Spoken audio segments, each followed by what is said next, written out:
sport is like the national pastime. That's But in the true. Philippines, some might say that pageantry is the pastime. That's true. You know what? In the Philippines, we have pageants all over the places. Yes, we have pageants in the barangay, in school, national, local. That's why we really love Miss Universe. It's like it's giving pride and putting the Philippines back on the pedestal. That's why there's an added pressure as a candidate coming from a pageant-loving country. But it's a good pressure. I always look up to our former Miss Universe Philippines. They really did well in the competition. And now this is my time to show who I am, to offer what Rabiya can show to the rest of the universe. So I'm very happy, and at the same time, I'm excited to make all my kababayans proud, and hopefully I do. Why do you think it is that the Philippines love pageants? They have appreciation for beauty. We do love pageant because we used to think that we wanted to be included in the world, I have to be honest, in the Philippines, my skin color used to be not the standard of beauty. I was obsessed whitening my skin because these are the kinds of beauty queen we see on the mainstream. But things were different now. That's why I'm very proud to be a morena. In the Philippines, we call it morena. It's brown skin girl. And to be able to represent, my color, my identity as a true Filipina. Tell me about your journey to being crowned Miss Philippines. In a world that, in a country, I should say, that loves pageants. That must have been a very intense process. Tell me about, your journey to being Miss Philippines.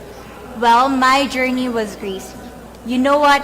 I started to be a dark horse. Nobody noticed me. Nobody knows I was in the competition up until the preliminary and the coronation night.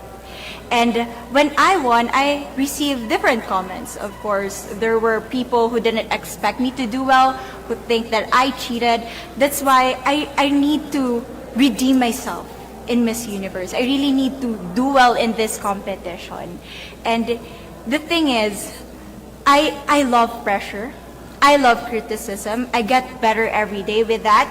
You tell me I cannot do that, I turn to you and I'm going to say that, no, I can do it for myself. Good for you. So how does it feel then to be on the global stage? How do you feel to be here in this moment, right now? It's crazy, but I'm overwhelmed with the support, not just from the Filipino community, but also from Thailand, Latin countries who do appreciate me as a candidate, as a person. It motivates me that I am beautiful, I can offer so much in this world, and when somebody believes in you, it gives you that extra energy to really do well and perform well. Do you have a sense with the girls, all of the girls competing, you're competing, but is there a sense of camaraderie with all of the girls? Is there a real spirit to, sort of motivate each other to do better? You know what? I have a different idea about Miss Universe. I thought it's going to be very competitive, in a healthy way, well, of course. But now I can see every girl helping each other, from fixing those hairs, from trying to zip up those outfits. It speaks of the closeness and the kind of camaraderie that we want to have. The goal of Miss Universe is not just to crown one girl, but also to build a genuine and long-lasting friendships among us. Would you say within the Miss Universe world, the contestants, is there a sisterhood? Are you sisters? There is sisterhood. I can say I was able to talk to different representatives from different backgrounds, different cultures. And despite our differences, there's so much to be highlighted in what binds us together. And that is because we want to empower women. We want to have our advocacies. We want to speak for the things that we love. And that's a celebration of women and the beauty that we have.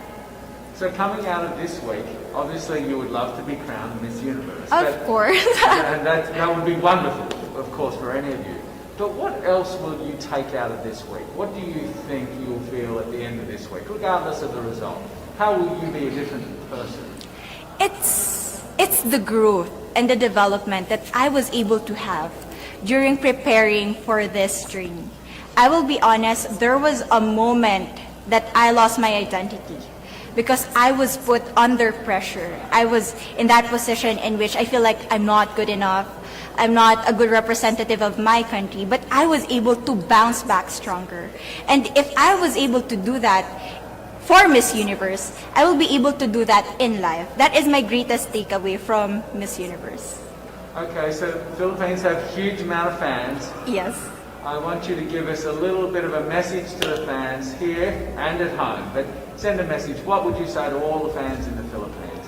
To all my fans from the Philippines and from all over the world, maraming salamat po. Thank you so much for loving me and for believing in me. It means a lot to somebody who is so naive in this industry, who has no idea how to become a beauty queen on the first day of my journey. But because of your love and support, I was able to be the woman that I am today.